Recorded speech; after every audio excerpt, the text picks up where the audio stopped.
हजरत आयशा ने पूछा, अय अल्लाह के नबी, अराअयता इन अलिमतु अय्य लैलतिन लैलतुल क़द्र, अय अल्लाह के नबी अगर मुझे पता चल जाए कि कौन सी रात कद्र की रात है, अगर मुझे मालूम हो जाए कि कौन सी रात शबे कद्र है, मैं उसमें क्या पढ़ूंगी? आपने फरमाया, अय आयशा तुम ये दुआ पढ़ा करो, अल्लाहुम्मा इन्नका अफ़ुव्वुन तुहिब्बुल अफ़्वा फ़अफ़ु अन्नी, अय अल्लाह तू माफ करने वाला है, तू माफी को पसंद करता है, मुझको भी माफ कर दे। कितनी प्यारी दुआ है। रमजान के आखिरी अशरे में, ताक रातों में है, हम अल्लाह से ये दुआ कर रहे हैं। हम अल्लाह से कारोबार नहीं मांग रहे हैं, जायदाद नहीं मांग रहे हैं, खेत खलियान नहीं मांग रहे हैं, बच्चों की तंदुरुस्ती नहीं मांग रहे हैं, बीवी की सेहत नहीं मांग रहे हैं। हम क्या मांग रहे हैं? अल्लाहुम्मा इन्नका अफ़ुव्वुन तुहिब्बुल अफ़्वा, अय अल्लाह तू माफ करने वाला है और तू माफी को पसंद करता है। अय अल्लाह तो कुरान में बार बार कहता है, व इन ताफू व तस्फहू, ऐ मेरे बंदो तुम माफ कर दो ज्यादा बेहतर है। तुम बदला ले सकते हो, तुम इंतकाम ले सकते हो, मगर माफ कर दो तो ज्यादा बेहतर है। अय अल्लाह तू कुरान में बार बार ये ऐलान करता है, मेरे बंदो माफ कर दिया करो, मेरे बंदो दरगुजर कर दिया करो।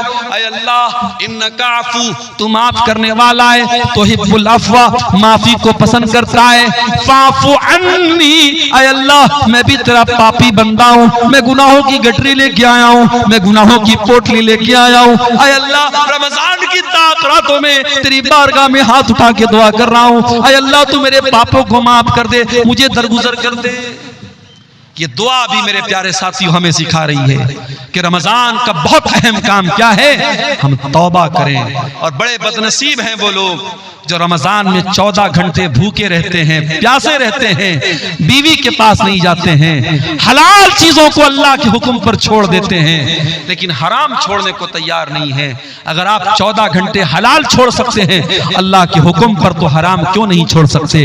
यही तो ट्रेनिंग दे रहा है रमजान, यही तो ट्रेनिंग दे रहा है रोजा, कि अगर आप फजर से लेकर के मगरिब तक खाना हलाल है, पानी हलाल है, बीवी हलाल है, अगर आप हलाल चीजों को छोड़ सकते हैं तो ऐ शराब पीने वाले तू शराब क्यों नहीं छोड़ सकता? ऐ ज़िना करने वाले तू ज़िना क्यों नहीं छोड़ सकता? ऐ हराम रिलेशनशिप में अपनी जिंदगी बर्बाद करने वाले, अपने बीवी को धोखा देने वाले शौहर, अपने शौहर को धोखा देने वाली बीवी, तू क्यों नहीं हराम रिश्ते से तू तौबा कर सकती है? अगर तू अल्लाह के हुक्म पर हलाल को छोड़ सकती है तो हराम को क्यों नहीं छोड़ सकती है? कभी आपने गौर किया है मेरे साथ? हम जब रमजान में रोजा रखते हैं, गर्मी का मौसम होता है, अभी तो फरवरी में रमजान शुरू हो रहा है, हमने तो अप्रैल और मई में भी रमजान देखा है, सख्त गर्मी में भी हमने रमजान का रोजा रखा है। जब गर्मी में रोजा आता है हम क्या करते हैं? सुबह फजर के टाइम हमने सहरी की है, जोहर का टाइम आया, हम मस्जिद में आए, वजू बनाने के लिए हमने पानी मुंह में डाला, कुल्ली के लिए पानी मुंह में डाला, हमने हलक बिल्कुल सूख के कांटा बना है, पानी मुंह में गया है, पानी के 2-4 कतरे अगर हलक के नीचे डाल ले, कौन देखने वाला है? कोई कैमरा तो नहीं लगा है यहाँ पे, हमारे बगल वाले को भी नहीं मालूम होगा कि हम कुल्ली करने के लिए मुंह में पानी डाल रहे, पानी अंदर जा रहा है, उसको भी नहीं पता चलेगा। लेकिन गौर कीजिए वो कौन सी ताकत है मेरे साथियों, पानी मुंह में जा रहा है मगर बाहर आ रहा है, हलक के नीचे आप उतरने नहीं देते हैं। इसी का नाम तकवा है और रमजान यही तकवा हमें सिखाता है। या अय्युहल्लज़ीना आमनू कुतिबा अलैकुमुस्सियामु कमा कुतिबा अलल्लज़ीना मिन क़ब्लिकुम लअल्लकुम तत्तक़ून, ऐ ईमान वालो ये रमजान तुम्हें तकवा सिखाने के लिए दिया गया है, ये रोजा तुम्हें तकवा सिखा रहा है, ये तकवा की ट्रेनिंग दे रहा है मेरे साथियों।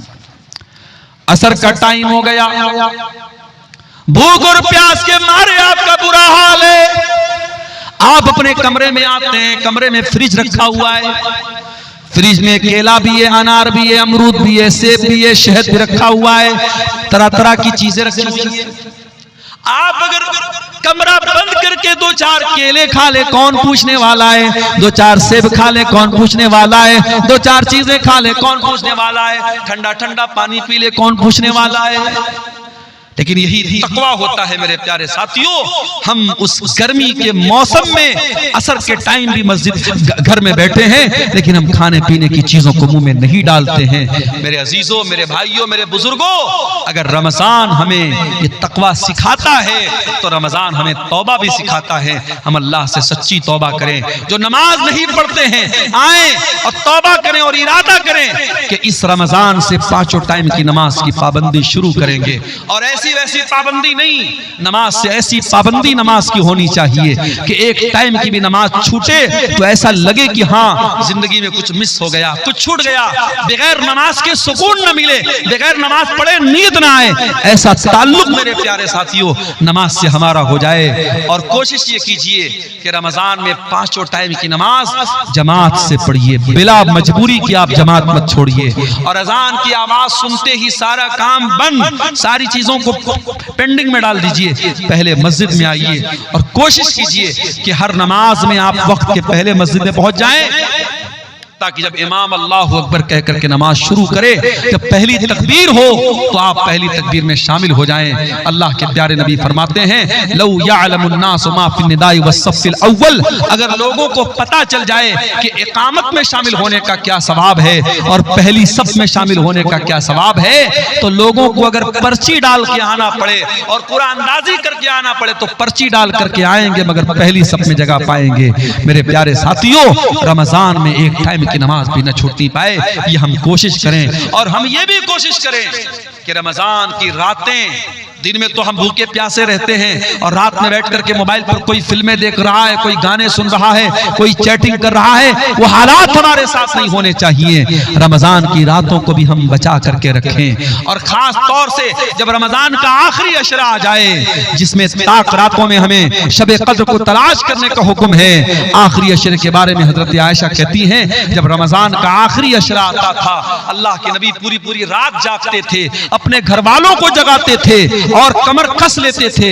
हमारे यहाँ उल्टी बात है, आखिरी अशरा आता है, कोई मार्केटिंग कर रहा है, कोई बीवी का कपड़ा देखने के लिए मार्केट जा रहा है, औरतें मेकअप का सामान लेने के लिए बाजार जा रही हैं। अल्लाह के वास्ते आखिरी अशरे को शॉपिंग का अशरा मत बनाओ, उसे खरीदारी का अशरा न बनाओ। मेरे प्यारे साथियों, आखिरी अशरे में कोशिश करो कि हम ज्यादातर अपना टाइम इबादत में गुजारें। और इसीलिए एतिकाफ जैसी इबादत को आखिरी अशरे में सुन्नत करार दिया गया, ताकि आखिरी अशरे में हम अल्लाह को राजी करें। मेरे प्यारे साथियों, सूरह ज़ुमर की वो आयत हमें दावत दे रही है, या इबादियल्लज़ीना अस्रफू अला अनफुसिहिम, ऐ मेरे बंदो, अगर तुमने गुनाह कर करके अपनी जानों पर जुल्म किया है, आओ ला तक़नतू मिर रहमतिल्लाह, तुम अल्लाह की रहमत से मायूस मत हो।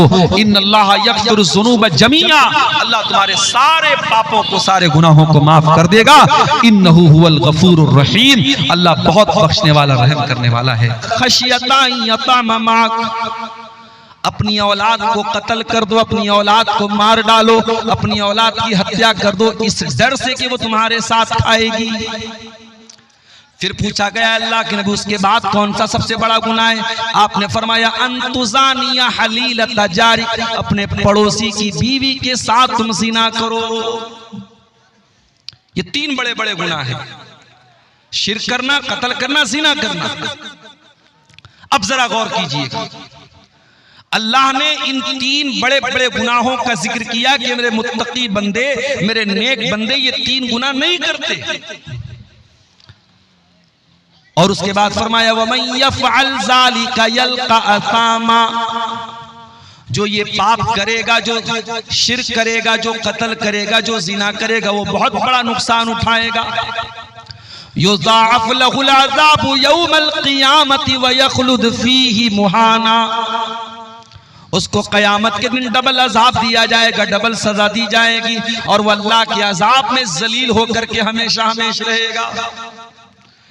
इल्ला मन ताबा व आमन व अमिला अमलन सालिहा। अब इस पर मैं आपकी थोड़ी तवज्जो चाहता हूं। अल्लाह ने ये 3 बड़े बड़े गुनाहों का तज़किरा करने के बाद फरमाया इल्ला, हाँ कुछ लोग हैं जिनको एक्सेप्शन दिया गया, कुछ लोग हैं जो ये 3 बड़े बड़े गुनाह करके भी अल्लाह ताला क्या बच सकते हैं। कौन लोग? फरमाया इल्ला मन ताबा, जो सच्ची तौबा कर ले, व आमना, जो ईमान ले आए, व अमिला अमलन सालिहा, और नेक अमल करे। जो सच्ची तौबा कर ले, जो ईमान ले आए और जो नेक अमल कर ले, तो उसको क्या मिलेगा? फउलाइका युबद्दिलुल्लाहु सय्यिआतिहिम हसनात, अल्लाह ताला उनके पिछले तमाम गुनाहों को नेकियों में बदल देगा।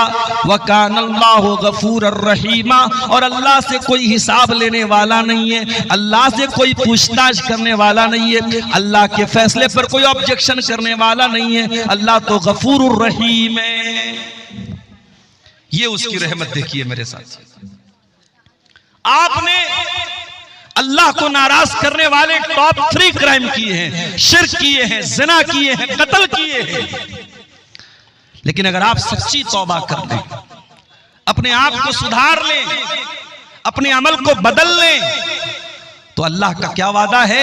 अल्लाह सिर्फ माफ करने का वादा नहीं कर रहा है, अल्लाह कह रहा है मेरे बंदे तू सच्ची तौबा कर ले, हम तेरे पिछले तमाम गुनाहों को डिलीट कर देंगे, उसे इरेज कर देंगे, उसे मिटा देंगे, और गुनाहों की जगह हम नेकियां लिख देंगे। अल्लाह अकबर। उस रब की करीमी देखो मेरे साथी, उस रब की रहमत देखो कि वो हम गुनहगारों पर कितना मेहरबान है कि हम सच्ची तौबा कर ले तो अल्लाह हमारे गुनाहों को माफ करने को भी तैयार है और हमारे गुनाहों को नेकियों में बदलने के लिए भी तैयार है। आइए एक और हदीस भी आपको पढ़ के सुनाता हूं। सही मुस्लिम की रिवायत है, जब बंदा कोई गुनाह करने का इरादा करता है, अल्लाह ताला फरिश्तों से कहता है कि ऐ मेरे फरिश्तों, जब तक मेरा बंदा गुनाह न कर ले उसके नाम-ए-आमाल में गुनाह न लिखा जाए। बंदा अगर नेकी का इरादा करता है, रात को तहज्जुद पढ़ने का इरादा करता है, नींद लग गई, सो गया, तहज्जुद में नींद नहीं उठ पाई, लेकिन सिर्फ पक्का इरादा करके सोया था, अल्लाह ताला फरिश्तों से कहता है मेरा बंदा पक्का इरादा करके सोया था, अज़्म मुसम्मम करके सोया था, मेरे बंदे के नाम-ए-आमाल में एक नेकी लिख दो। सिर्फ नेकी का इरादा करने पर एक नेकी मिल रही है। और अगर बंदा नेकी कर ले, तहज्जुद पढ़ ले, सदका खैरात कर ले, तो अल्लाह ताला 10 से लेकर 700 गुना तक नेकी का सवाब देता है। हम एक नेकी करते हैं, अल्लाह कभी 10 नेकी का सवाब भी देता है, कभी 100 नेकी का सवाब भी देता है, कभी 500 नेकी का सवाब भी देता है, कभी 700 गुना तक सवाब देता है।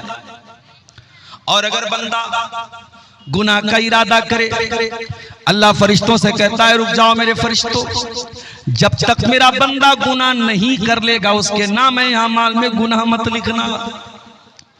और अगर बंदा गुनाह का इरादा करने के बाद उसके दिल में अल्लाह का डर पैदा हो जाए और वो गुनाह के इरादे से बाज आ जाए, वो गुनाह न करे, तो अल्लाह ताला फरिश्तों से कहता है उक्तबूहा लहू हसना, ऐ मेरे फरिश्तों मेरे बंदे के नाम-ए-आमाल में एक नेकी लिख दो। ऐ अल्लाह, ये बात तो समझ में नहीं आई। बंदा तो गुनाह का इरादा कर रहा था, शराब पीने का इरादा कर रहा था, ज़िना करने का इरादा कर रहा था, किसी लड़की को छेड़ने का इरादा कर रहा था, कोई हराम काम करने का इरादा कर रहा था, उसने गुनाह का इरादा किया था, हाँ उसके दिल में अल्लाह का डर पैदा हुआ, उसने गुनाह नहीं किया, ऐ अल्लाह तू उसके नाम-ए-आमाल में एक नेकी क्यों लिख रहा है?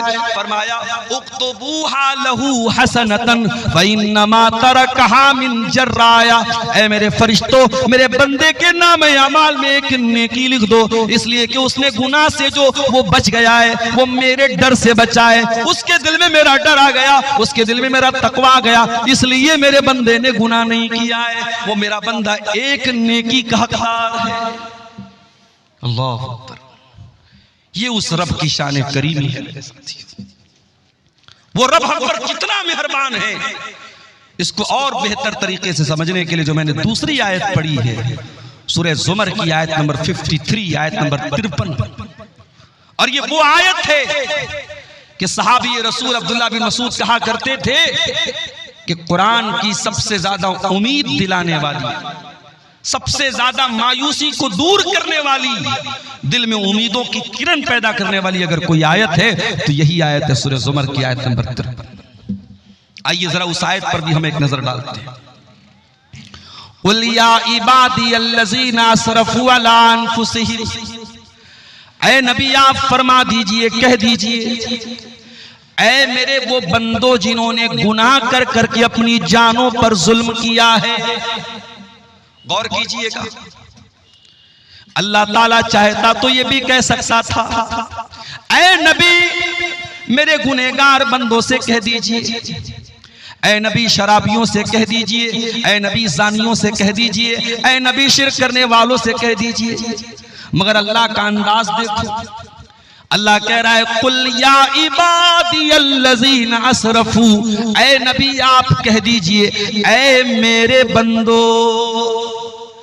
इंसान तो अल्लाह से डर भी नहीं रहा है, शराब पीने वाला शराब पीता है, अल्लाह से नहीं डरता है, ज़िना करने वाला ज़िना कर रहा है, अल्लाह से नहीं डर रहा है, हराम खाने वाला हराम का खा रहा है, अल्लाह से नहीं डर रहा है, कत्ल करने वाला कत्ल कर रहा है, अल्लाह से नहीं डर रहा है, वो तो अल्लाह से भाग रहा है, वो तो अल्लाह को छोड़ रहा है, मगर अल्लाह उसको छोड़ने को तैयार नहीं है। वो तो अपना रिश्ता अल्लाह से तोड़ने की कोशिश कर रहा है, लेकिन अल्लाह उससे रिश्ता नहीं तोड़ रहा है। अल्लाह ज़िना के बाद भी उसको अपना बंदा कह रहा है, कत्ल के बाद भी उसको अपना बंदा कह रहा है, शिर्क के बाद भी उसको अपना बंदा कह रहा है। कुल या इबादी अल्लज़ीना असरफू, ऐ मेरे बंदो, ऐ मेरे बंदो, तुमने पाप कर करके, तुमने गुनाह कर करके अपनी जानों पर बहुत जुल्म कर लिया, बहुत अत्याचार कर लिया, अपने आप को बहुत सता लिया। ऐ मेरे गुनहगार बंदो, आ जाओ, तुम्हारा परवरदिगार तुमको अपने दामन में बुला रहा है, अपनी रहमत में बुला रहा है। ला तक़नतू मिर रहमतिल्लाह, ऐ गुनाह करके अपनी जानों पर जुल्म करने वाले मेरे बंदो, तुम अल्लाह की रहमत से कभी मायूस मत होना। जानते हो अल्लाह की रहमत कितनी बड़ी है? चलिए मैं दो हदीसें आपको पढ़ के सुनाता हूं, अल्लाह की रहमत कितनी बड़ी है। अल्लाह के नबी फरमाते हैं, इन्ना लिल्लाहि मियत रहमा, अल्लाह ताला के पास 100 रहमतें हैं, 99 रहमतें उसने अपने पास रखी है, एक रहमत उसने दुनिया में उतारी है। दुनिया में जो माँ को बच्चों से प्यार है, जो दुनिया के बड़े बड़े दरिंदे, जंगली जानवर, सांप, बिच्छू, ये भी अपने बच्चों पर जो दया दृष्टि करते हैं, जो कृपा करते हैं, जो रहम करते हैं, जो मर्सी उनके दिल में आती है, जो प्यार और मोहब्बत एक माँ के दिल में उमड़ता है, जानवरों के दिल में, इंसानों के दिल में, अल्लाह के नबी ने फरमाया वो एक रहमत जो अल्लाह ताला ने दुनिया में उतारी है, उस एक रहमत की वजह से ये होता है, जो माँ के दिल में बच्चा जितना भी नाफरमान हो जाए, माँ कभी बच्चे से रिश्ता नहीं तोड़ती है, माँ कभी बच्चे को सताती नहीं है, माँ बच्चे से कभी बदला नहीं लेती है। जंगली जानवरों के अंदर भी, जहरीले जानवरों के अंदर भी अपने बच्चों के लिए जो प्यार है, जो प्रेम है, वो अल्लाह की एक रहमत की वजह से है। 99 रहमतें अल्लाह ताला ने अपने पास रोक के रखी, और वो 99 रहमतें कयामत के दिन अल्लाह ताला अपने गुनहगार बंदों को अता करेगा, अल्लाह उनकी मग़फ़िरत करेगा। दुआ करो अल्लाह की रहमत हमें भी नसीब हो जाए मेरे साथियों। इतना रहीम है वो परवरदिगार। एक जंग का मौका था, जंग में मुसलमानों ने कैदी पकड़े थे, कुछ मर्द भी कैदी बन के आए थे, कुछ औरतें भी कैदी बन के आई थी। उन्हीं कैदियों में एक औरत थी जो अपने बच्चे से बिछड़ गई थी, दूध पीता बच्चा उसका कहीं बिछड़ गया था। नबी अकरम का गुजर हुआ, आपने देखा औरत अपने बच्चे के लिए बहुत बेचैन है। माँ को बच्चे से जो प्यार होता है सारी दुनिया जानती है, माँ की ममता की मिसाल दी जाती है। और जब बच्चा दूध पीने के पीरियड में हो तो न माँ को बच्चे के बिना करार मिलता है, न बच्चे को माँ के बिना करार मिलता है। नबी अकरम ने देखा औरत तड़प रही है बच्चे के लिए, दूर कहीं उसको अपना बच्चा नजर आ गया और दौड़कर अपने बच्चे के पास जाती है, अपने बच्चे को सीने से लगा लेती है, अपने बच्चे को दूध पिलाने लगती है। बच्चा जब माँ के सीने में आता है, बच्चा रोते रोते खामोश हो जाता है, माँ के दिल को भी करार मिल जाता है। नबी अकरम ने फरमाया, ऐ मेरे सहाबा, क्या बताओ ये माँ जो अपने बच्चे से इतना प्यार करती है, क्या अपने बच्चे को आग में डालना चाहेगी? सहाबा ने कहा, अल्लाह के नबी, ऐसा तो कभी नहीं हो सकता। माँ तो अपने बच्चे से बहुत प्यार करती है, माँ अपने बच्चे को कभी आग में नहीं डालेगी। आपने फरमाया, लल्लाहु अरहमु बिइबादिही मिन हाज़िहिल मरातिबि वलदिहा। ऐ मेरे सहाबा, इस औरत को अपने बच्चे से जो प्यार है, इस औरत को अपने बच्चे से जो प्रेम और मोहब्बत है, उससे कहीं ज्यादा मोहब्बत अल्लाह ताला अपने बंदों से करता है। अल्लाह अपने बंदों को जहन्नम की आग में डालना नहीं चाहता है, लेकिन बंदे अल्लाह की इतनी नाफरमानियां करते हैं, शिर्क करते हैं, कत्ल करते हैं, जिना करते हैं और फिर तौबा भी नहीं करते हैं, इसलिए अल्लाह ताला जहन्नम की आग में डालेगा। वरना अल्लाह ताला तो बहुत रहीम है, अपने बंदों को जहन्नम की आग में वो नहीं डालना चाहता। कुरान की आयत सूरह ज़ुमर की आयत नंबर 53 हमें ये बता रही है कि अल्लाह कितना रहीम है मेरे प्यारे साथियों। इसीलिए इस्लाम हमको सिखाता है हम अल्लाह की रहमत से कभी मायूस न हो। इब्राहीम अलैहिस्सलाम के पास फरिश्ते आते हैं और आकर के कहते हैं, इब्राहीम आपको बेटा होने वाला है। उन्होंने कहा, मुझे बेटा होगा, 80 साल की उम्र हो चुकी है, बुढ़ापे में मुझे बेटा होगा। फरिश्तों ने कहा कि हाँ आपको बेटा होगा और इब्राहीम आप अल्लाह की रहमत से मायूस न हो। इब्राहीम अलैहिस्सलाम ने जवाब दिया, वमन यक़नतु मिर रहमति रब्बिही इल्ला ज़ाल्लून। ऐ फरिश्तों, कैसी बात कर रहे हो? अल्लाह की रहमत से तो वही लोग मायूस होते हैं जो गुमराह होते हैं, जो भटक जाते हैं। ईमान वाला कभी अल्लाह से मायूस नहीं होता है। याकूब अलैहिस्सलाम को देखो, याकूब अलैहिस्सलाम एक बेटा जिसका नाम यूसुफ था, वो बेटा बचपन में भाइयों की साजिश से गायब हो जाता है। फिर दूसरा बेटा, भाई लोग आके कहते हैं कि अब्बा जान आपके बेटे को अजीज मिस्र ने रोक लिया है। हजरत याकूब अलैहिस्सलाम समझ जाते हैं कि ये भी कोई प्लानिंग है। कहते हैं, इज़हबू, ऐ मेरे बच्चों जाओ, फतहस्ससू मिन यूसुफ व अखी, और जा करके यूसुफ को तलाश करो और यूसुफ के भाई को तलाश करो। वला तयअसू मिन रौहिल्लाह, और अल्लाह की रहमत से मायूस मत हो। इन्नहू ला ययअसू मिन रौहिल्लाहि इल्लल कौमुल काफिरून। फरमाया, अल्लाह की रहमत से वही लोग मायूस होते हैं जो काफिर होते हैं। मोमिन कभी अल्लाह की रहमत से मायूस नहीं होता। इसीलिए जो कुरान का तरीका है वो अल्लाह के अजाब का डर भी हमारे दिल में होना चाहिए और अल्लाह की रहमत की उम्मीद भी हमारे दिल में होनी चाहिए। इसीलिए पांचों टाइम की नमाज में जब हम सूरह फातिहा पढ़ते हैं तो हम अल्लाह ताला के अजाब को भी याद करते हैं, उसकी रहमत को भी याद करते हैं। हम कहते हैं, अल्हम्दुलिल्लाहि रब्बिल आलमीन अर्रहमानिर रहीम मालिक यौमिद्दीन। तमाम तारीफ़ें उस अल्लाह के लिए हैं जो सारी कायनात का रब है, जो बहुत मेहरबान है, बहुत रहम वाला है और बदले के दिन का मालिक है। वो डे ऑफ जस्टिस का मालिक है, वो इंसाफ के दिन का मालिक है। वो इंसाफ भी करेगा, वो बंदों को उनके अमाल का बदला भी देगा। हमें अल्लाह के अजाब का डर भी होना चाहिए और उसकी रहमत की उम्मीद भी होनी चाहिए। इसीलिए अर्रहमानिर रहीम भी कहा गया और मालिकी यौमिद्दीन भी कहा गया। तो कुरान की आयत दुनिया के तमाम गुनहगारों को दावत दे रही है। ऐ शराब पीने वालों, ऐ जिना करने वालों, ऐ कत्ल करने वालों, ऐ गलत कामों में अपने हाथों को मुलव्विस करने वालों, ला तक़नतू मिर रहमतिल्लाह, तुम अल्लाह की रहमत से मायूस मत होना।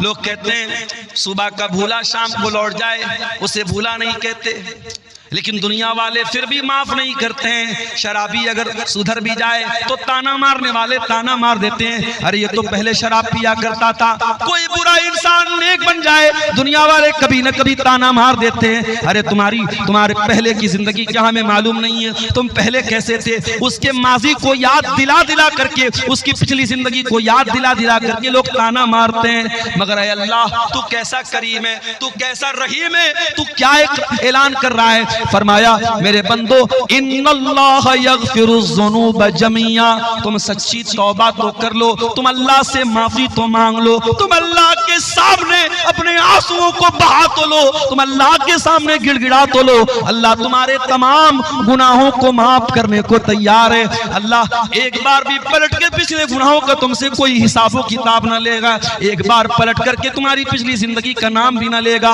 अल्लाह सारे गुनाहों को माफ कर देगा।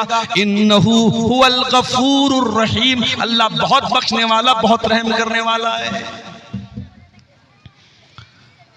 कुल या इबादियल्लज़ीना अस्रफू अला अनफुसिहिम, ऐ मेरे बंदो जिन्होंने गुनाह करके अपनी जान पर जुल्म किया है। अच्छा, अल्लाह ने ये क्यों कहा कि गुनाह करके अपनी जान पर जुल्म किया है? इसमें भी एक सबक है। जब हम कोई पाप करते हैं, जब हम कोई गुनाह करते हैं तो दूसरों का नुकसान नहीं करते, हम पहले अपना नुकसान करते हैं।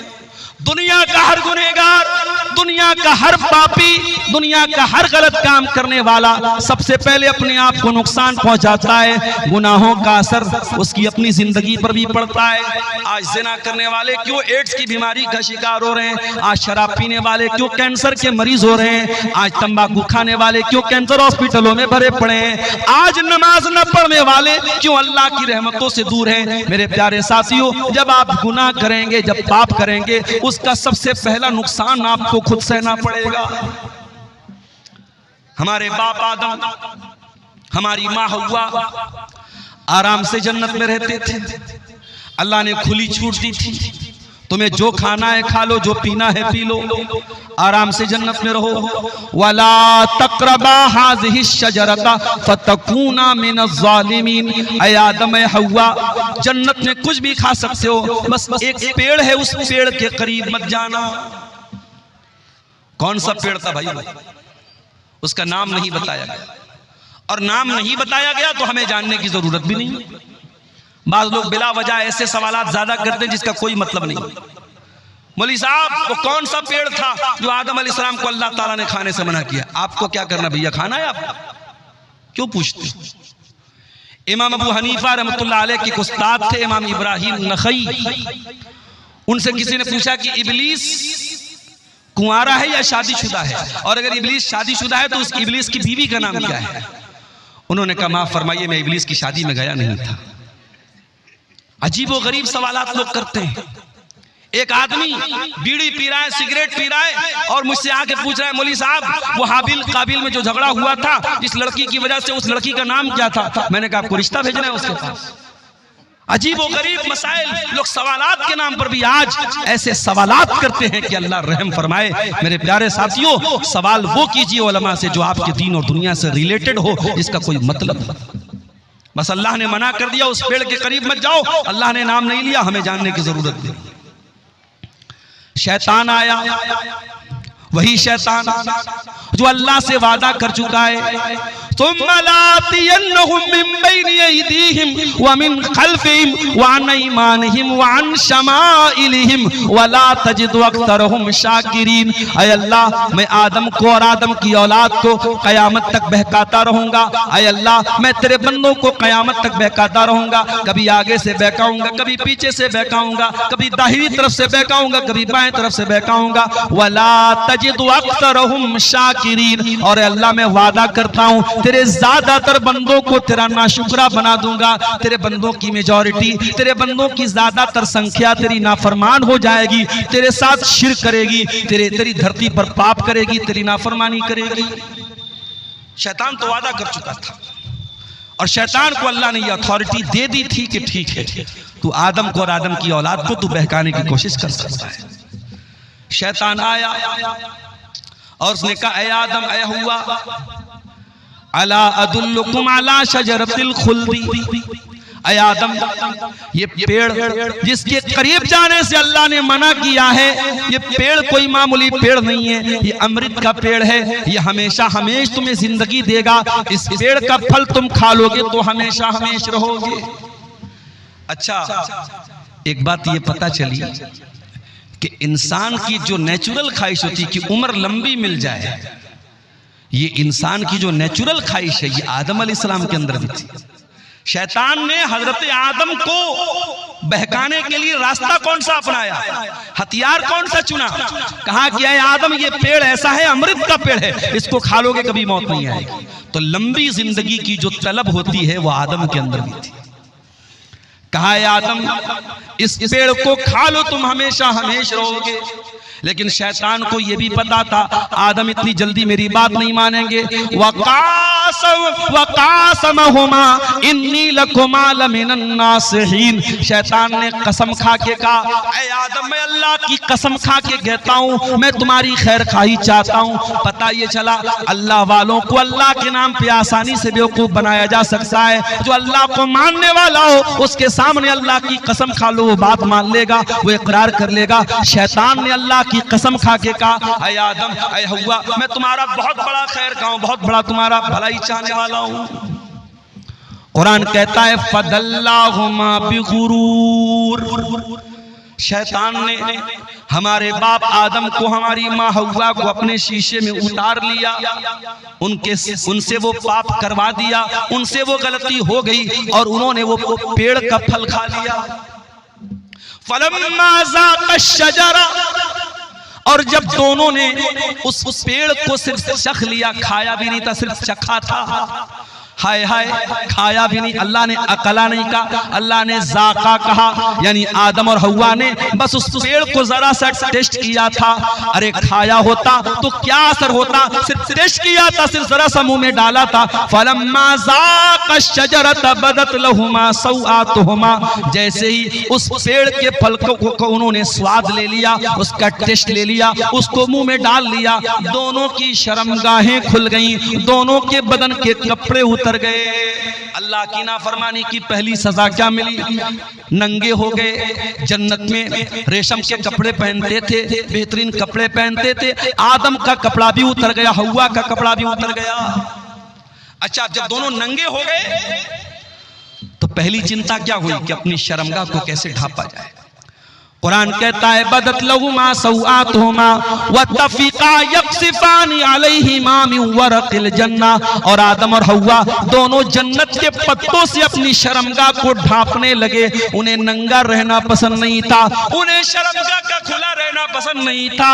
आज कितने बदतमीज लोग हैं, कितने बेगैरत लोग हैं, नंगे रहने को और शर्मगाह को दिखाने को वो बहुत बड़ी तरक्की समझते हैं। आज कितनी लड़कियां हैं, कितनी औरतें जो अपने जिस्म की नुमाइश करके इंस्टाग्राम पर पैसे कमा रही हैं। कितने बेगैरत शौहर हैं जो अपनी बीवी के जिस्म की नुमाइश करके पैसे कमा रहे हैं। वो लोगों, ये नंगा रहना, ये नंगापन, ये न्यूडिटी, ये वल्गैरिटी, ये उरियानियत, ये बेहुदापन, ये आदम का तरीका नहीं है, ये हव्वा का तरीका नहीं है। आदम का तरीका तो अपने आप को कवर करना है, अपने आप को छुपाना है। जो हकीकत में आदम की औलाद है, जो आदमी कहलाने के लायक है, जो इंसान कहलाने के लायक है, वो कभी भी वल्गैरिटी को पसंद नहीं करेगा, वो न्यूडिटी को पसंद नहीं करेगा, वो नंगेपन को पसंद नहीं करेगा। नंगापन ये इंसानियत के खिलाफ है, ये ह्यूमैनिटी के खिलाफ है, ये आदम और हव्वा के तरीके के खिलाफ है। दोनों जल्दी से अपनी शर्मगाह को कवर करने लगे, ढांपने लगे। दोनों को एहसास हुआ हमने बहुत बड़ी गलती कर दी, हमने अल्लाह की नाफरमानी कर दी, हमारे बदन का कपड़ा भी उतर चुका है। दोनों ने अल्लाह की बारगाह में हाथ उठाया और क्या दुआ की, जरा दुआ के अल्फाज पे गौर करो। फरमाया रब्बना ज़लमना अनफुसना व इल्लम तगफिर लना व तरहमना लनकूनन्न मिनल खासिरीन। परवरदिगार, हमसे ये जो गलती हुई है, हमसे जो तेरी नाफरमानी हुई है, हमने शैतान के झांसे में आके जो ये काम किया है, ऐ अल्लाह हमने किसी और पर नुकसान, किसी और का नुकसान नहीं किया है। रब्बाना ज़लमना ज़लमना अनफुसना, ऐ अल्लाह ये गलती करके हमने अपने नफ्स पर बहुत बड़ा जुल्म कर लिया, बहुत बड़ा अत्याचार कर लिया। व इल्लम तगफिर लना, और अगर तूने हमको नहीं बख्शा, व तरहमना, और तूने हम पर रहम नहीं किया, लनकूनन्ना मिनल खासिरीन, तो हमसे ज्यादा खसारा उठाने वाला कोई नहीं होगा। पता ये चला कि जब हम और आप गुनाह करते हैं तो अपने नफ्स पर जुल्म करते हैं, अपने आप पर अत्याचार करते हैं। और आगे बढ़िए, यूनुस अलैहिस्सलाम को देखिए, अपनी कौम को छोड़ के चले गए अल्लाह की इजाजत के बगैर, अल्लाह की मर्जी के बगैर, अल्लाह की इजाजत के बगैर, अल्लाह के हुक्म के बगैर अपनी बस्ती को छोड़ के चले गए। अल्लाह ने कहां पहुंचा दिया? फल्तकमहुल हूत, मछली के पेट में पहुंचा दिया। कितनी बड़ी मछली रही होगी, और उस मछली के पेट में यूनुस अलैहिस्सलाम बिल्कुल सही सलामत हैं। यह भी अल्लाह की बहुत बड़ी कुदरत है। मछली के पेट में यूनुस अलैहिस्सलाम पहुंच गए। अब जरा गौर करना मेरे भाइयों, समुंदर का अंधेरा है, मछली के पेट का अंधेरा है, रात का अंधेरा है, तीन अंधेरे हैं। यूनुस अलैहिस्सलाम तीन अंधेरों में पहुंच चुके हैं। दुनिया का कोई नेटवर्क वहां नहीं पहुंच सकता है। आज का दौर होता, एयरटेल भी काम न करता, BSNL भी काम न करता, जियो भी काम नहीं करता। आज पहाड़ों पे चले जाओ, मोबाइल का नेटवर्क काम करना बंद कर देता है। फ्लाइट पे चले जाओ, एयरप्लेन मोड में मोबाइल को डालना पड़ता है। आज भी दुनिया इतनी तरक्की कर चुकी है, लेकिन बहुत सारी जगह ऐसी है जहां नेटवर्क नहीं मिलता है, जहां मोबाइल कंपनियों का नेटवर्क नहीं पहुंचता है। वो लोगों, जहां दुनिया के किसी नेटवर्क का कवरेज ना हो, जहां दुनिया का कोई सिम न पहुंच सके, वहां मेरे परवरदिगार का नेटवर्क मौजूद होता है। यूनुस अलैहिस्सलाम मछली के पेट में पहुंच चुके हैं। उन्हें एहसास हो गया, मुझसे गलती हो गई, मुझे अल्लाह की इजाजत के बगैर अपनी कौम को छोड़ के नहीं जाना चाहिए था। फनादा फिज़्ज़ुलुमात, उन्होंने मछली के पेट में अल्लाह को पुकारा। उनके दिल में एक बार भी ये ख्याल नहीं आया, ये तो मछली का पेट है, ये तो अंधेरा है, ये तो समुंदर की गहराई है, यहाँ मेरी आवाज अल्लाह तक कैसे पहुंचेगी। यूनुस को यकीन था, जहां दुनिया का कोई नेटवर्क ना पहुंचे वहां अल्लाह का नेटवर्क मौजूद है। फनादा फिज़्ज़ुलुमात, उन्होंने मछली के पेट में अल्लाह को पुकारा। और क्या पुकारा? ला इलाहा इल्ला अंत सुब्हानका इन्नी कुन्तु मिनज़्ज़ालिमीन, ऐ अल्लाह तेरे सिवा मेरा कोई माबूद नहीं, तेरे सिवा मेरा कोई सहारा नहीं, सुब्हानका तू पाक है, इन्नी कुन्तु मिनज़्ज़ालिमीन, ऐ अल्लाह मैं बहुत बड़ा जालिम हूं, मुझसे गलती हो गई, अल्लाह मुझको माफ फरमा दे। हो लोगों, दुआ मांगने की तमीज सीखो, दुआ मांगने का तरीका सीखो। आगे रमजान आ रहा है, रमजान दुआओं का महीना है। जब रोजा रख के तुम अल्लाह से दुआ करोगे, अल्लाह जरूर तुम्हारी दुआ को सुनेगा। इसलिए कि अल्लाह कुरान में जहां रमजान का जिक्र करता है, जहां रोजे का जिक्र करता है, वहीं अल्लाह ये भी कहता है वइज़ा सालका इबादी अन्नी फइन्नी करीब, ऐ मेरे नबी जब मेरे बंदे आपसे मेरे बारे में सवाल करें तो जवाब दे दीजिए, मैं करीब हूँ। उजीबु दावत दाई, मैं दुआ करने वालों की दुआओं को सुनता हूँ। शर्त ये फलयस्तजीबू ली वलयुमिनू बी, बंदे मेरी बात तो माने, बंदे मेरे ऊपर ईमान तो ले आए। अगर आप अल्लाह की बात मानेंगे, अल्लाह पर ईमान लाएंगे, अल्लाह आपकी हर दुआ सुनने को तैयार है।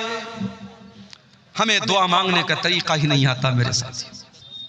यूनुस ने अल्लाह से कितनी प्यारी दुआ मांगी, इसीलिए अल्लाह के नबी फरमाते हैं दावतो ज़िन्नून, मछली वाले नबी की दुआ जब मुसलमान किसी मुसीबत में पड़ता है तो अल्लाह ताला जरूर उसकी मुसीबत को दूर करेगा। ये बहुत प्यारी दुआ है।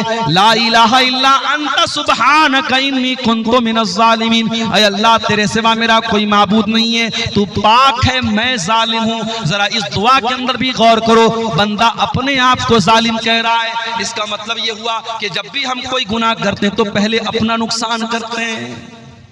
और ये बात याद रखो मेरे साथ, आपके गुनाहों की सजा आपके बच्चे भी भुगत रहे हैं, हमारे गुनाहों की सजा हमारा परिवार भी भुगतता है। हम कोई पाप करते हैं उसका असर हमारे बच्चों पर भी पड़ता है, हमारी बीवी पर भी पड़ता है, हमारे परिवार पर भी पड़ता है, हमारी पूरी जिंदगी पर पड़ता है। इसीलिए अल्लाह कुरान में कहता है वमन आरज़ा अन ज़िक्री फ़इन्न लहू मईशतन ज़नका, जो मेरे जिक्र से मुंह मोड़ेगा, जो मेरी नाफरमानी करेगा, जो मेरी शरीयत को छोड़ देगा, हम उसकी जिंदगी को परेशानी वाली जिंदगी बना देंगे। व नहशुरुहु यौमल क़ियामति आमा, और क़यामत के दिन उसको अंधा बना करके उठाएंगे। गुनाहों का असर हमारी लाइफ पर भी पड़ता है मेरे प्यारे साथियों, हमारी तंदुरुस्ती पर भी पड़ता है। इसीलिए अल्लाह कह रहा है कुल या इबादी अल्लज़ीना असरफू, ऐ नबी आप कह दीजिए ऐ मेरे वो बंदो जिन्होंने पाप कर करके गुनाह कर करके अपनी जानों पर जुल्म किया है।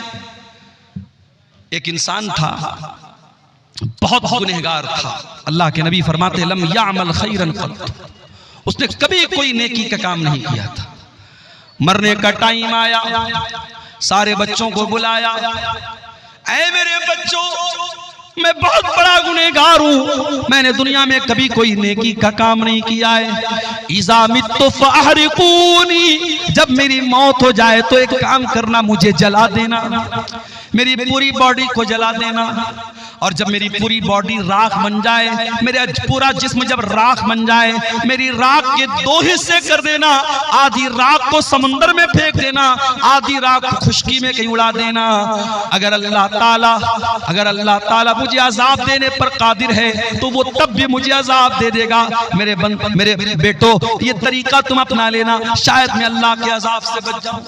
मैं बहुत बड़ा गुनहगार हूं, अगर अल्लाह मेरी पकड़ करेगा मैं अल्लाह के अजाब से बच नहीं पाऊंगा, इसलिए तुम मुझे जला करके मेरी राख को आधा समंदर में डाल देना, आधा खुशकी में डाल देना, शायद मैं अल्लाह के अजाब से बच जाऊं।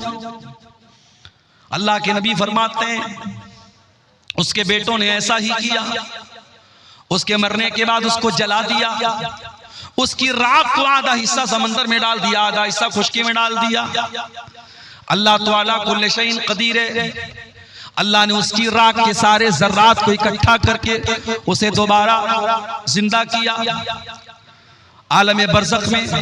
और अल्लाह ने पूछा कि ऐ मेरे बंदे तुझे किस चीज ने इस अमल पर उभारा, तूने अपने बेटों को ऐसी वसीयत क्यों की, तूने अपने बेटों से ये क्यों कहा कि मुझे जला देना। उसने कहा खशियतु का, ऐ अल्लाह तेरे डर की वजह से मैंने ऐसा काम किया है, तेरा खौफ मेरे ऊपर तारी था, ऐ अल्लाह मैं बहुत गुनहगार था, मुझे डर लग रहा था तू अगर मुझे पकड़ लेगा तो मैं बच नहीं पाऊंगा, तेरे डर की वजह से मैंने ऐसा किया है। अल्लाह ने फरमाया ऐ मेरे बंदे जा, अगर तूने मेरे डर से ऐसा किया है जा, मैं तेरे डर की कदर करता हूं। और अल्लाह ने उस बंदे को जिसने जिंदगी में कभी कोई नेकी का काम ना किया था, अल्लाह के डर की वजह से उसने ऐसी वसीयत की थी, अल्लाह ने उस बंदे को जहन्नम से बचा करके जन्नत में दाखिल कर दिया। इतना करीम है हमारा परवरदिगार मेरे प्यारे साथियों। इसलिए इंसान कभी गुनाह करते करते ये ना सोचे कि अब मैं तौबा भी करूंगा तो पता नहीं मेरी तौबा कबूल होगी कि नहीं होगी। जहां आपके गुनाहों की सरहदें खत्म हो जाती हैं, वहां से अल्लाह की रहमतों की सरहद शुरू होती है मेरे साथियों। इसीलिए अल्लाह के नबी फरमाते, बड़ी लंबी हदीस है हजरत अबू ज़र ग़िफ़ारी की, और ये वो हदीस है अबू ज़र ग़िफ़ारी जब ये हदीस बयान करते थे तो उनसे बयान करने वाले अबू इदरीस खौलानी ताबई जब इस हदीस को पढ़ने लगते थे तो घुटनों के बल गिर कर के रोने लगते थे। बड़ी लंबी हदीस है, मैं उस हदीस का आखिरी टुकड़ा आपके सामने पढ़ रहा हूं। अल्लाह के नबी फरमाते कि अल्लाह ताला कहता है ऐ मेरे बंदो, तुम में से जितने लोग पहले पैदा हुए, जितने बाद में आए, जितने इंसान हैं, जितने जिन्नात हैं, अगर सब मेरे पास आकर के मुझसे अपना अपना सवाल करें, अपनी अपनी मुराद मांगे और सबको मैं उनकी मुराद दे दूं, मा नक़स मिन मुल्की शैया, मेरी हुकूमत के खजाने में, मेरी सल्तनत में कोई कमी आने वाली नहीं है। इल्ला कमा यनकुसुल मिख्यतु मिनल बहर, जैसे समंदर में सुई को डाला जाए तो सुई समुंदर से जितना पानी लेके निकलेगी, जरा सा भी पानी सुई लेकर के नहीं निकल सकती। सुई को समुद्र में डाला जाए कितना पानी निकलेगा। अल्लाह ने फरमाया अगर सारे बंदों को मैं उनकी मुंह मांगी मुराद दे दूं, मेरे खजाने में उतनी भी कमी आने वाली नहीं है। उसके बाद अल्लाह के नबी कहते हैं, अल्लाह ताला कहता है, ऐ मेरे बंदो, अगर सारी दुनिया के लोग सबसे ज्यादा मुत्तकी बन जाएं, परहेजगार बन जाएं, मा ज़ादा फी मुल्की शैया, मेरी सल्तनत में कोई बढ़ोतरी होने वाली नहीं है। सारी दुनिया के इंसान और जिन्नात कानू अला अफजर क़ल्बि रजुल, सब मेरे नाफरमान बन जाएं, सब गुनहगार बन जाएं, मा नक़स मिन मुल्की शैया, मेरी सल्तनत में कोई कमी आने वाली नहीं है। हम अगर गुनाह करते हैं मेरे साथी, हम अगर पाप करते हैं तो हम अपना नुकसान करते हैं, अल्लाह का कोई नुकसान नहीं करते हैं। अल्लाह की शान में, उसकी हुकूमत में कोई कमी आने वाली नहीं है मेरे प्यारे साथी।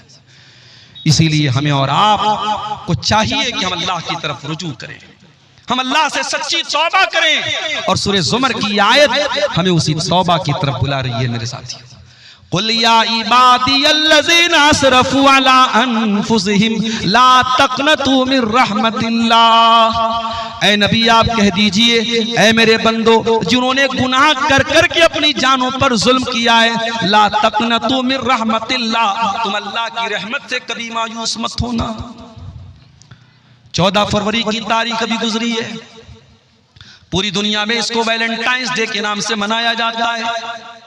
बहुत सारे लोगों ने उस दिन गलत काम भी किए। ज़िनाकारी का एक बाजार गर्म हुआ, वक्ती तौर पर गुनाह की लज्जत तो मिल गई, लेकिन याद रखो मेरे प्यारे साथियों, गुनाह वक्ती तौर पर तो लज्जत दे देता है, लेकिन परमानेंटली इंसान के लिए बहुत नुकसानदेह साबित होता है। ये ज़िना करने वाले, ये हराम काम करने वाले, ये नाजायज ताल्लुकात बनाने वाले, ये वक्ती तौर पर तो जरूर थोड़ी लज्जत पा लेते हैं, मगर परमानेंट तौर पर, दायमी तौर पर वो अल्लाह की तरफ से बहुत बड़ी बेबरकती के शिकार हो जाते हैं। उनकी जिंदगी से बरकत खत्म हो जाती है, वो अल्लाह की रहमत से धुतकार दिए जाते हैं। कुरान की आयत उन ज़िना करने वालों को भी दावत दे रही है, ला तक़नतू मिन रहमतिल्लाह, अगर तुमने वाकई में ज़िना कर लिया है, तुमने शराब पी ली है, तुमने गलत काम कर लिए हैं, तुमने कोई गुनाह का काम कर लिया है, ला तक़नतू मिन रहमतिल्लाह, आओ तुम्हारा परवरदिगार तुमको तौबा की दावत देता है, आ जाओ अल्लाह से सच्ची तौबा कर लो, अल्लाह तुमको कबूल करने को तैयार है। आज तो हालात ये हैं, अदालत में अपराधी पकड़ा जाता है, झूठा गवाह ला करके अपराधी अपने आप को बचा लेता है। पैसे वाला होता है, जज से भी समझौता कर लेता है, वकीलों से, अच्छे वकीलों को हायर करके अपने आप को बचा लेता है। अल्लाह की अदालत में तो ऐसा होने वाला नहीं है मेरे साथी। अल्लाह की अदालत में ना झूठा गवाह आएगा, न कोई गलत सबूत आप लेकर आ पाएंगे। अल्लाह की अदालत में तो अल्लाह ज़बान पर मुहर लगा देगा।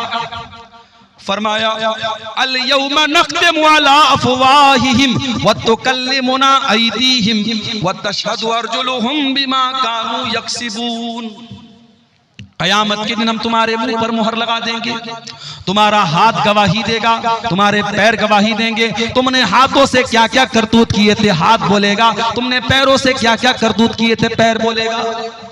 हत्ता इज़ा मा जाऊहा शहीदा अलैहिम समउहुम व अबसारुहुम व जुलूदुहुम बिमा कानू यामलून, क़यामत के दिन जब तुम अल्लाह की बारगाह में आओगे, तुम्हारा कान भी तुम्हारे खिलाफ गवाही देगा। ओ कानों में एयरपॉड लगा करके दिन रात गाना सुनने वालों, ओ म्यूजिक में रातें बसर करने वालों, ओ बाइक चलाते हुए गाना सुनने वालों, ओ कार चलाते हुए गाना सुनने वालों, तुमने कानों से क्या क्या सुना है, ये कान कल क़यामत के दिन गवाही देंगे।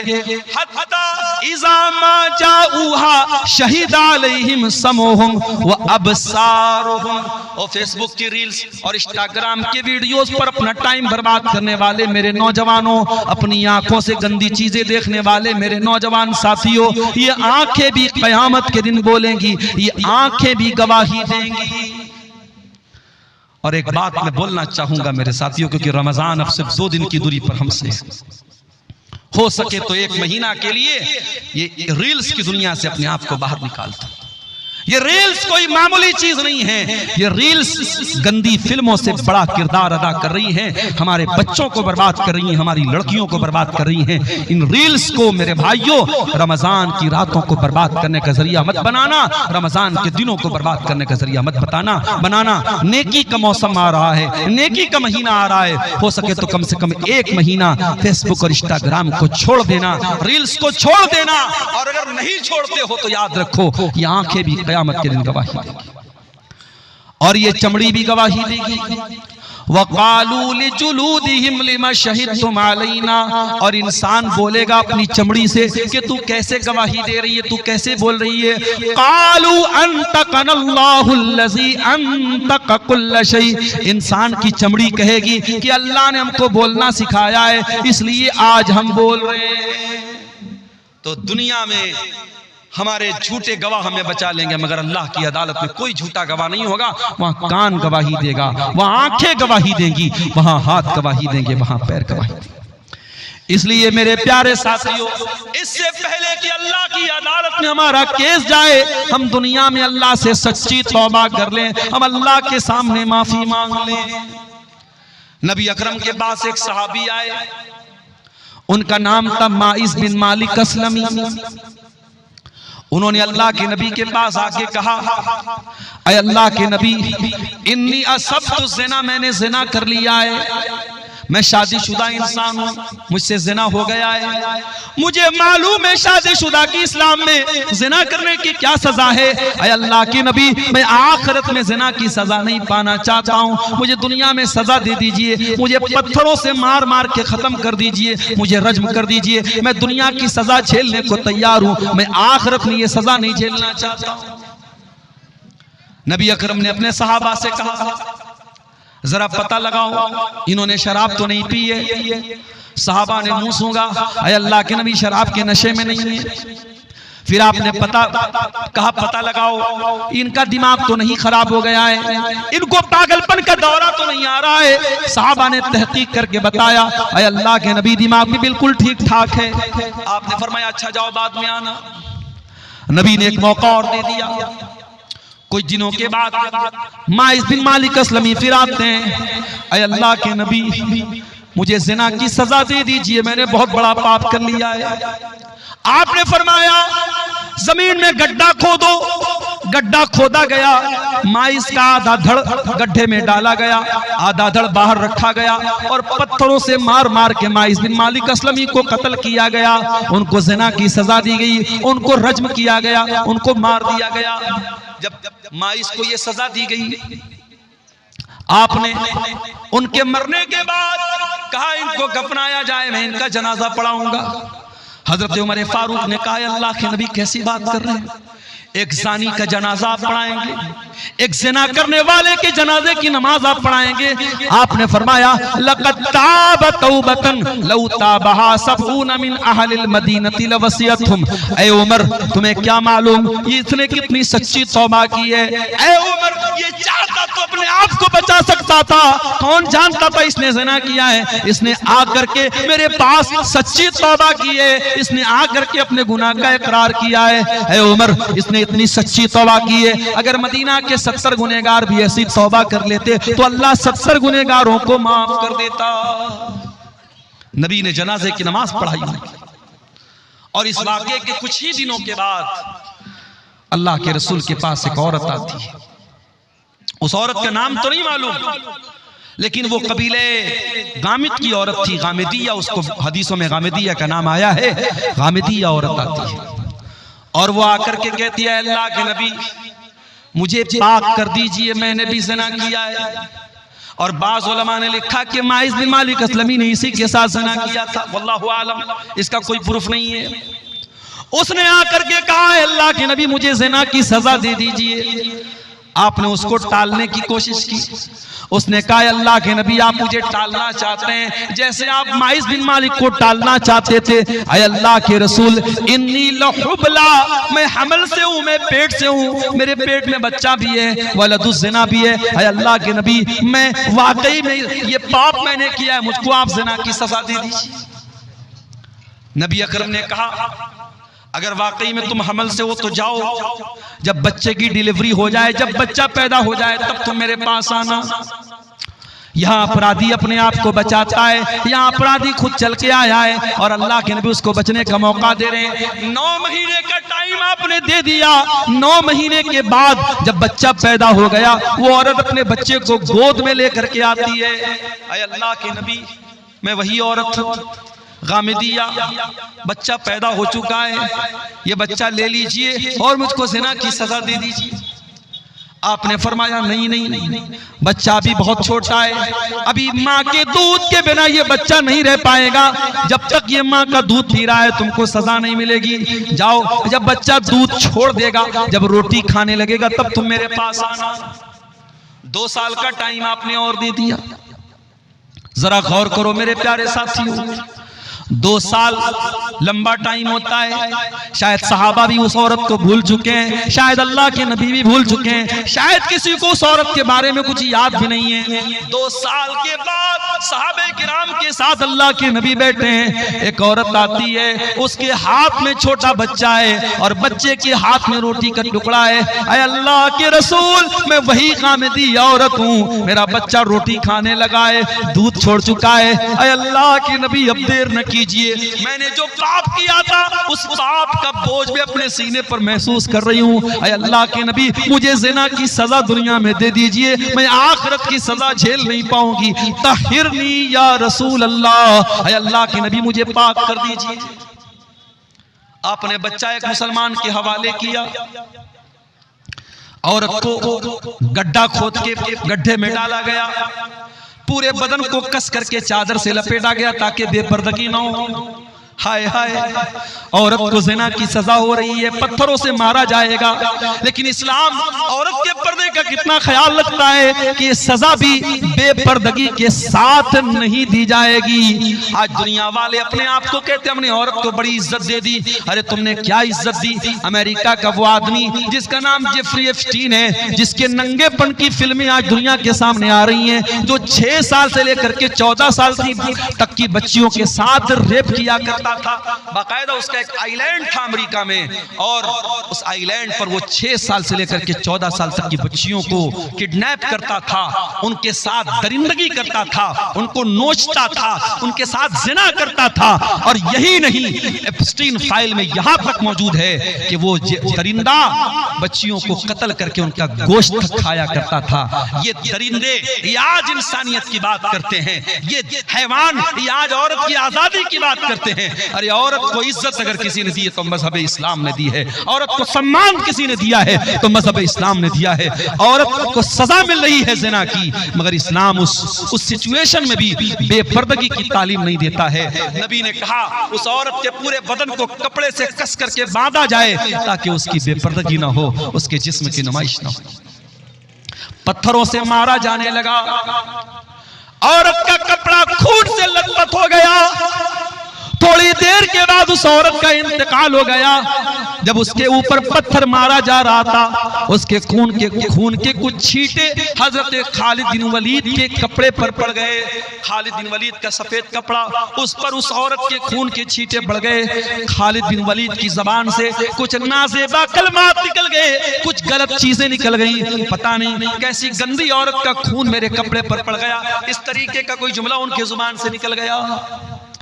नबी ने फरमाया महलन या खालिद, ऐ खालिद खबरदार, अपनी जबान को लगाम दो। लक़द ताबत तौबतन लौ ताबहा साहिब मुहसिन लगफिर लहू। ऐ खालिद, इस औरत ने इतनी सच्ची तौबा की है, अगर कोई डाकू कोई डाका डालने वाला भी अगर तौबा करता तो अल्लाह ताला उसकी तौबा को कबूल कर लेता। मेरे प्यारे साथियों, उसके बाद अल्लाह के नबी ने उस औरत की भी जनाजे की नमाज पढ़ाई है। इसको तौबा कहते हैं मेरे प्यारे साथियों।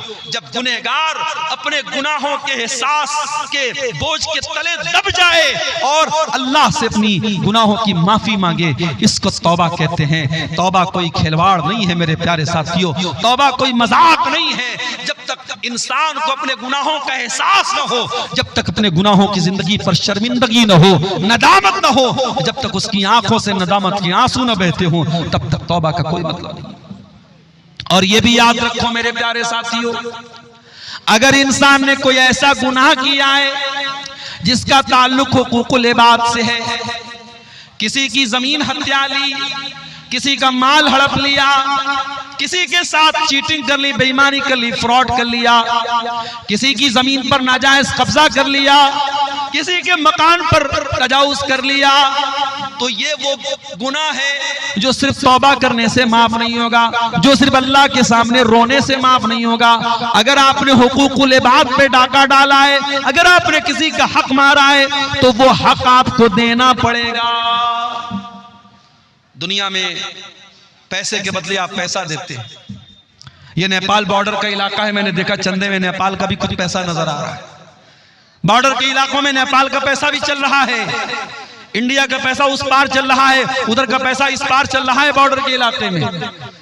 लेकिन आप इंडिया का पैसा सऊदी अरब में लेके जाएं, नहीं चलेगा, वहां रियाल चलेगा। दुबई आप लेके चले जाए, वहां आपका इंडिया का पैसा नहीं चलेगा, वहां दिरहम चलेगा।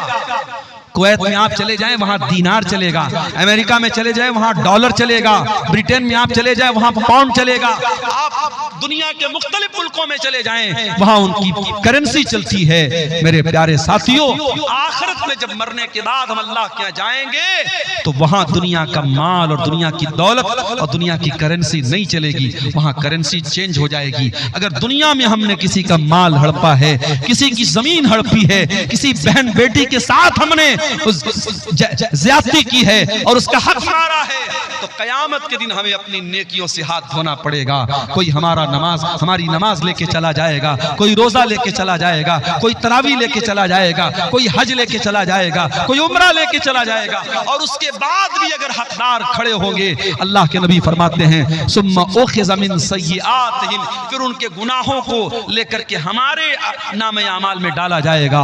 और इंसान जो दुनिया से नेकी का पहाड़ लेके गया था, अगर हुकूकुल इबाद का मामला गड़बड़ है तो हालत ये हो जाएगी कि गुनाहों से लथपथ होकर के जहन्नम में फेंक दिया जाएगा। इसलिए मेरे प्यारे साथियों, अगर सच्ची तौबा करना चाहते हो हुकूकुल इबाद से, तो दुनिया में हक दे दो, हक दे दो। और अगर किसी को जबान से तकलीफ पहुंचाई है तो जाकर के माफी मांग लो, उसके बगैर अल्लाह ताला क्या माफी मिलने वाली नहीं है। मेरे प्यारे साथियों, अल्लाह के प्यारे नबी फरमाते हैं लतुअद्दुन्नल हुकूक इला अहलिहा यौमल क़ियामह, तुम्हें क़यामत के दिन हकदारों को उनका हक देना पड़ेगा। हत्ता युक़ादल शातिल जलहाई मिनश्शातिल करना, यहाँ तक कि अगर बगैर सींग वाली बकरी को सींग वाली बकरी ने मारा है, अगर सींग वाली बकरी ने बगैर सींग वाली बकरी को मारा है तो उसका भी क़िसास लिया जाएगा, उसका भी बदला लिया जाएगा। क़यामत के दिन उसका भी क़िसास लिया जाएगा मेरे साथियों। इसलिए मेरे प्यारे साथियों, अल्लाह से सच्ची तौबा करो। और सूरह ज़ुमर की आयत नंबर 53 हमें उसी की दावत दे रही है। कुल या इबादियल्लज़ीना असरफू, ऐ मेरे वो बंदो जिन्होंने गुनाह कर करके अपनी जानों पर जुल्म किया है, ला तक़नतू मिन रहमतिल्लाह, तुम अल्लाह की रहमत से मायूस न होना। आगे रमजान आ रहा है, अगर आप तौबा करना चाहते हैं, अगर अपनी जिंदगी को चेंज करना चाहते हैं, अपने अंदर परिवर्तन लाना चाहते हैं, रमजान से अच्छा कोई मौका नहीं है। रमजान हमारी जिंदगी में चेंजिंग लाता है। सुबह 4 बजे उठ करके हम आम दिनों में कुछ खाते नहीं है, लेकिन रमजान में उठ करके सहरी खा रहे हैं। दोपहर का खाना हम रोजाना खाते हैं, रमजान में दोपहर का खाना क्या होता है हम भूल जाते हैं। हम दोपहर में कुछ नहीं खाते हैं, हम शाम को 5 बजे इफ्तार कर रहे हैं। रमजान ने हमारे खाने का टाइम चेंज कर दिया, हमारे पान पीने का टाइम चेंज कर दिया, हमारे सोने का टाइम चेंज कर दिया। जो रमजान हमारे खाने पीने सोने का टाइम चेंज कर सकता है, वो रमजान हमारे गुनाहों की दुनिया को भी चेंज कर सकता है। अगर कोई शराब पीता है, आए सच्ची तौबा करे कि इस रमजान से मैं शराब को हाथ नहीं लगाऊंगा। कोई सिगरेट पी रहा है, कोई नशा कर रहा है, कोई जिना कर रहा है, आए और इस रमजान में अल्लाह से सच्ची तौबा करे, अल्लाह अब मैं जिना के करीब नहीं जाऊंगा, मैं शराब के करीब नहीं जाऊंगा, मैं हराम काम के करीब नहीं जाऊंगा। मेरे प्यारे साथियों, रमजान एक बेहतरीन मौका है अल्लाह से सच्ची तौबा करने का। और इसीलिए रमजान के आखिरी अशरे में जो एक रात आती है, जिस रात को अल्लाह ने खैरुम मिनल फिशार, 1000 महीनों से अफजल कहा है। 1000 महीना कितना होता है? 84 साल। एक रात की इबादत 84 साल से भी बेहतर है, उससे अफजल है वो रात रमजान के आखिरी अशरे की कोई रात है। हजरत आयशा ने पूछा, ऐ अल्लाह के नबी अराअयता इन अलिमतु अय्य लैलतिन लैलतुल क़द्र, ऐ अल्लाह के नबी अगर मुझे पता चल जाए कि कौन सी रात कद्र की रात है, अगर मुझे मालूम हो जाए कि कौन सी रात शबे कद्र है, मैं उसमें क्या पढ़ूंगी? आपने फरमाया, ऐ आयशा तुम ये दुआ पढ़ा करो, अल्लाहुम्मा इन्नका अफ़्वुन तुहिब्बुल अफ़्व फ़अफ़ु अन्नी, ऐ अल्लाह तू माफ करने वाला है, तू माफी को पसंद करता है, मुझको भी माफ कर दे। कितनी प्यारी दुआ है। रमजान के आखिरी अशरे में ताक रातों में है, हम अल्लाह से ये दुआ कर रहे हैं। हम अल्लाह से कारोबार नहीं मांग रहे हैं, जायदाद नहीं मांग रहे हैं, खेत खलियान नहीं मांग रहे हैं, बच्चों की तंदुरुस्ती नहीं मांग रहे हैं, बीवी की सेहत नहीं मांग रहे हैं। हम क्या मांग रहे हैं? अल्लाहुम्मा इन्नका अफ़्वुन तुहिब्बुल अफ़्व, ऐ अल्लाह तू माफ करने वाला है और तू माफी को पसंद करता है। ऐ अल्लाह तू कुरान में बार बार कहता है, व इन ताफू व तस्फहू, ऐ मेरे बंदो तुम माफ कर दो ज्यादा बेहतर है। तुम बदला ले सकते हो, तुम इंतकाम ले सकते हो, मगर माफ कर दो तो ज्यादा बेहतर है। ऐ अल्लाह तू कुरान में बार बार ये ऐलान करता है, मेरे बंदो माफ कर दिया करो, मेरे बंदो दरगुजर कर दिया करो। ऐ अल्लाह इन्नका अफ़ू, तू माफ करने वाला है, तुहिब्बुल अफ़्व, माफी को पसंद करता है, फ़अफ़ु अन्नी, ऐ अल्लाह मैं भी तेरा पापी बंदा हूँ, मैं गुनाहों की गठरी लेके आया हूँ, मैं गुनाहों की पोटली लेके आया हूँ। ऐ अल्लाह रमजान की ताक रातों में तेरी बारगाह में हाथ उठा के दुआ कर रहा हूँ, ऐ अल्लाह तू मेरे पापों को माफ कर दे, मुझे दरगुजर कर दे। ये दुआ भी मेरे प्यारे साथियों हमें सिखा रही है कि रमजान का बहुत अहम काम क्या है, हम तौबा करें। और बड़े बदनसीब हैं वो लोग जो रमजान में 14 घंटे भूखे रहते हैं, प्यासे रहते हैं, बीवी के पास नहीं जाते हैं, हलाल चीजों को अल्लाह के हुक्म पर छोड़ देते हैं, लेकिन हराम छोड़ने को तैयार नहीं है। अगर आप 14 घंटे हलाल छोड़ सकते हैं अल्लाह के हुक्म पर, तो हराम क्यों नहीं छोड़ सकते? यही तो ट्रेनिंग दे रहा है रमजान, यही तो ट्रेनिंग दे रहा है रोजा, कि अगर आप फजर से लेकर के मगरिब तक खाना हलाल है, पानी हलाल है, बीवी हलाल है, अगर आप हलाल चीजों को छोड़ सकते हैं तो ऐ शराब पीने वाले तू शराब क्यों नहीं छोड़ सकता? ऐ जिना करने वाले तू जिना क्यों नहीं छोड़ सकता? ऐ हराम रिलेशनशिप में अपनी जिंदगी बर्बाद करने वाले, अपने बीवी को धोखा देने वाले शौहर, अपने शौहर को धोखा देने वाली बीवी, तू क्यों नहीं हराम रिश्ते से तू तौबा कर सकती है?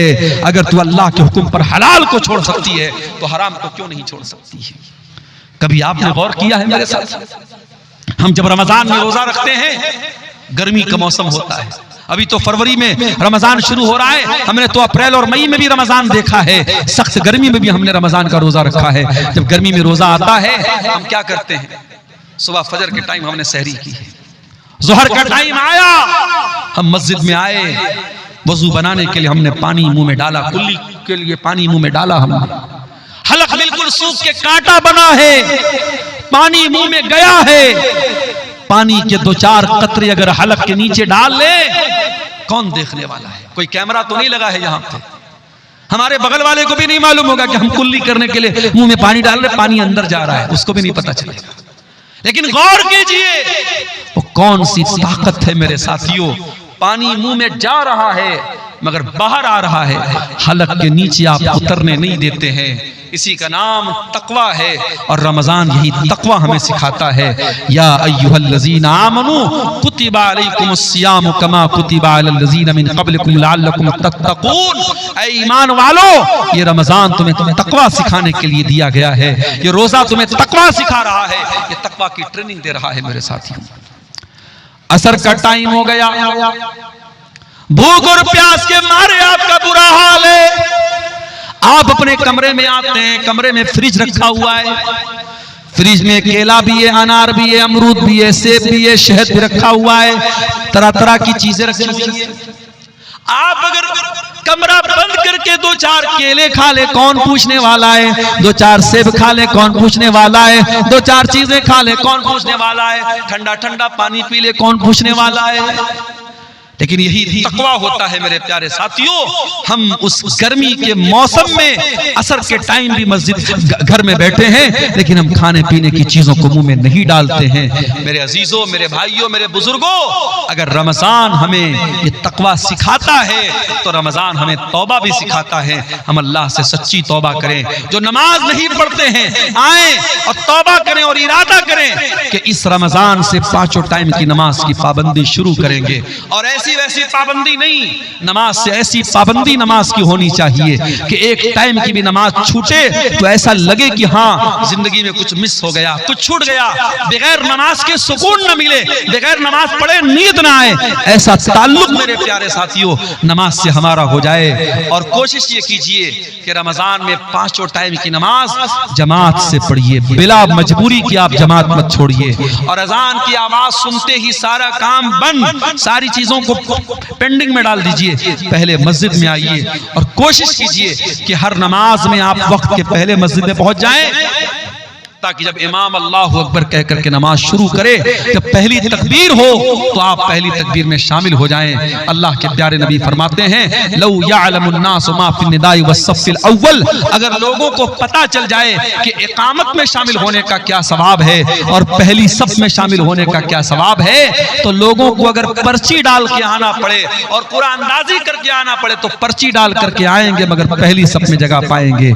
मेरे प्यारे साथियों, रमजान में एक टाइम की नमाज भी न छूटती पाए, ये हम कोशिश करें। और हम ये भी कोशिश करें कि रमजान की रातें, दिन में तो हम भूखे प्यासे रहते हैं और रात में बैठ करके मोबाइल पर कोई फिल्में देख रहा है, कोई गाने सुन रहा है, कोई चैटिंग कर रहा है, वो हालात हमारे साथ नहीं होने चाहिए।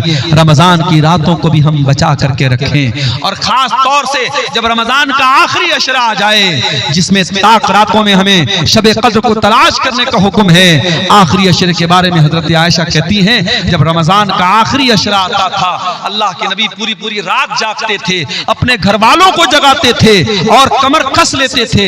हमारे यहाँ उल्टी बात है, आखिरी अशरा आता है, कोई मार्केटिंग कर रहा है, कोई बीवी का कपड़ा देखने के लिए मार्केट जा रहा है, औरतें मेकअप का सामान लेने के लिए बाजार जा रही हैं। अल्लाह के वास्ते आखिरी अशरे को शॉपिंग का अशरा मत बनाओ, उसे खरीदारी का अशरा न बनाओ। मेरे प्यारे साथियों, आखिरी अशरे में कोशिश करो कि हम ज्यादातर अपना टाइम इबादत में गुजारें, और इसीलिए एतिकाफ जैसी इबादत को आखिरी अशरे में सुन्नत करार दिया गया, ताकि आखिरी अशरे में हम अल्लाह को राजी करें। मेरे प्यारे साथियों, सूरह ज़ुमर की वो आयत हमें दावत दे रही है, या इबादियल्लज़ीना अस्रफू अला अनफुसिहिम, ऐ मेरे बंदो, अगर तुमने गुनाह कर करके अपनी जानों पर जुल्म किया है, आओ ला तक़नतू मिर रहमतिल्लाह, तुम अल्लाह की रहमत से मायूस मत हो। इन्नल्लाह यग़फ़िरुज़्ज़ुनूब जमीआ, अल्लाह तुम्हारे सारे पापों को, सारे गुनाहों को माफ कर देगा। इन्नहु हुवल गफूरुर रहीम, अल्लाह बहुत बख्शने वाला, रहम करने वाला है। मेरे अजीजों, ये चंद सवालात हमारे सामने आए हैं, जल्दी जल्दी इनका जवाब भी देख लेते हैं। रोजे की फजीलत पर कहा गया है कि कुछ बयान कर दीजिए। मेरे प्यारे साथियों, रोजे की इससे बढ़ के क्या फजीलत होगी कि जन्नत के 8 दरवाजे हैं, और जन्नत के 8 दरवाजे में एक दरवाजा जिसका नाम बाबुर रैयान है, वो खास रोजेदार के लिए है। और ये भी याद रखिए, रोजा एक सीक्रेट इबादत है। हम जब रोजा रखते हैं, हम हकीकत में रोजा है कि नहीं ये सिर्फ हम जानते हैं, हमारा अल्लाह जानता है।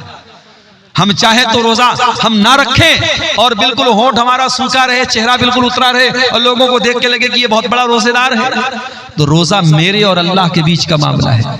इसीलिए अल्लाह के नबी फरमाते, अल्लाह ताला कहता है अस्सौमु ली व अना अजज़ी बिही, तमाम नेकियों का सवाब मैं 10 गुना से लेकर के 700 गुना तक देता हूं, मगर रोजे का सवाब क्या दूंगा मैं अभी क्लियर नहीं कर रहा हूं, क्योंकि बंदा रोजा मेरे लिए रखता है। यदौ तामहु व शराबहु व शहबतहु मिन अजली, बंदा मेरे लिए खाना छोड़ता है, पानी छोड़ता है, बीवी हलाल है, बीवी के पास नहीं जाता है। जब मेरा बंदा मेरे लिए अपनी हलाल चीजों को छोड़ रहा है तो मैं क्या बदला दूंगा, मैं अभी क्लियर नहीं करूंगा, यह आखिरत में पता चलेगा, ये कयामत के दिन पता चलेगा कि रोजे का बदला क्या मिलेगा। तो रोजा एक ऐसा अमल है मेरे प्यारे साथियों, जिसका सवाब अल्लाह ताला ने सीक्रेट रखा है। इसलिए हमें और आपको रोजा हर हाल में रखना है। और ये भी याद रखिए, लड़कियां अगर बड़ी हो गई हैं और लड़की कब बालिग होती है इस्लाम में? जब लड़कियों को पीरियड आने लगे। जब लड़की को पीरियड आने लगा तो शरीयत की नजर में वो बालिग है। अब आप उसको कंपलसरी रोजा रखवाइए। कुछ लोग 15-15 साल की लड़कियां हो जाती हैं और वो स्कूल जा रही है, कहते रहे मौलवी साहब हमारी लड़की तो अभी छोटी है, स्कूल जा रही है, उससे रोजा तोड़वा देते, रोजा नहीं रखते। हराम है ये।